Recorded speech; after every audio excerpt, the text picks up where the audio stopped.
It was the afternoon of April 2016 where I got that feeling when the world freezes around you, your heart feels cold, and you feel nothing but the tears falling down your eyes like waterfalls.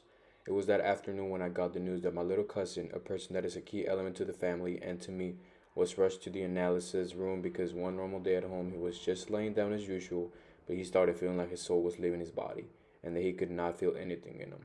He felt as if all the energy inside of him was just snatched away. That is when he called his mom, and she checked out that he was presenting bruises in part of his body, and that is when she took him to do some analysis to figure out what had happened to him. His name is Iker Uriel Marquez Jimenez. He's a little 9-year-old kid that when he comes into the room, he could light it up with just a smile. Those dark brown eyes and his positive energy just made everybody smile with him. He's a part of a beautiful loving family which is formed by two of his brothers, one of them which is already in his 20s and the other one that just turned 13. They were all raised by their mom Jasmine and their dad Agustin in the city of Victoria, which is a city where you need to make fun out of what you can find. He really enjoyed playing the beautiful game of soccer and he played from a can of soda to a full on homemade soccer ball. He also loved to express himself by drawing and painting as well as listening to music. All his life he has been fighting and was raised to fight for what he wants to achieve. He believes that anything is possible with a little faith in the man of above and the support of a loving family. All that fighting and faith was put to the test when he was first took to the analysis room after showing weird symptoms and bruises in part of his body. He was taken to a close by hospital where the doctors took some blood out of him to determine what was happening to him. At first, the doctor told his mom that it was probably just the dengue fever and that it was nothing to worry about. A few minutes go by and she stood up as fast as humanly possible. The doctor approached her and told her that her son needs to stay in the hospital to be taken into further review. She looked at the doctor with this cold look and her eyebrows were clenched together and she had so many doubts of why he was staying when he told her it was probably just the dengue fever. The doctor tells her that he was presenting flaws in the blood and that they just needed to make sure there was nothing major. After a week spent in the hospital, the doctor comes in and tells his mom that they need to speak in private. The doctor tells her that her son needs to be transferred to a better facility in the city of Monterrey. Her mom, with her fists closed, eyes wide open, with nothing but a strict look, he asked the doctor what was happening and why her son was being transferred.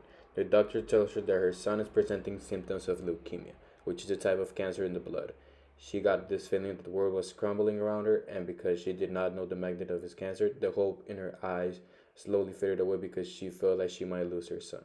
After a minute of just her sobbing and feeling the hope fading away, the doctor finished telling her that he was going to be treated by a specialist in cancer and that he was going to tell her more about it. During the transfer to Monterrey, he looked at his mom during the trip and asked her why they were moving him to another facility, but his mom could not get the words out of her mouth. Finally, after a long trip, the specialist confirmed that her son is diagnosed with leukemia type B. The doctor tells her that there are chances of him surviving, but that it was all up to him to keep his head up and go ahead with the treatment because out of 10 kids, only 2 make it out alive. His mom gathered any of the strength that was left on her and went into a child room and told him what was going to go through. She told him that it was not going to be easy or pleasant, but that no matter what, he needs to keep fighting and that all going to be okay. Little Iker, with his eyes and teeth shining as the sun, told her mom that he was going to fight and that he had the faith that God was going to be next to him every step of the way to help him go undergo any of the pain and that she had nothing to worry about.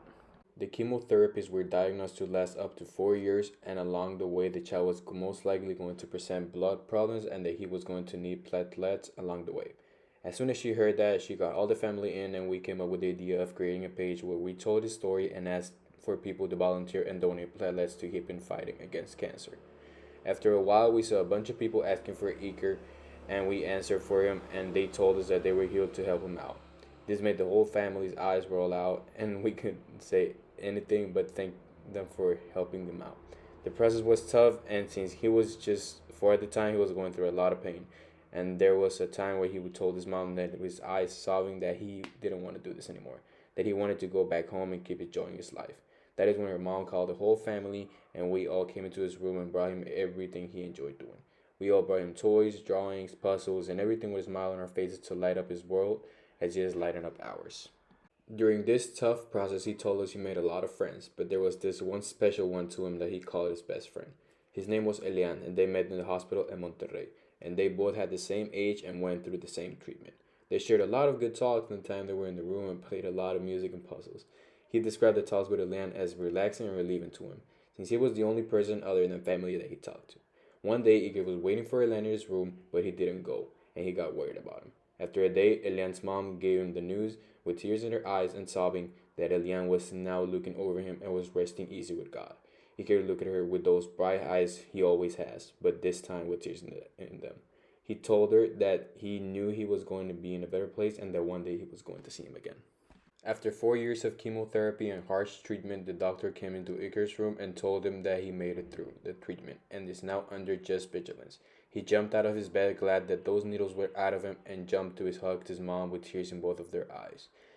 And he finally came home. We all waited for him at home. After seeing all of us, he jumped and gave a high five to the sky and happily screamed, "We made it, Elian." And that was by far one of the most fulfilling and life changing moments in the family's history. He took those hard times as a lesson because it is said that in any complication there is always a blessing and a lesson.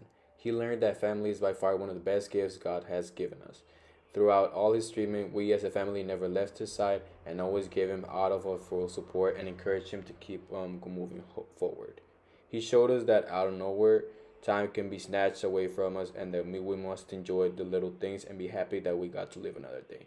He learned that with the support of the family and the faith in the God, it does not matter what you go through, those two people are always going to be by your side through thick and thin.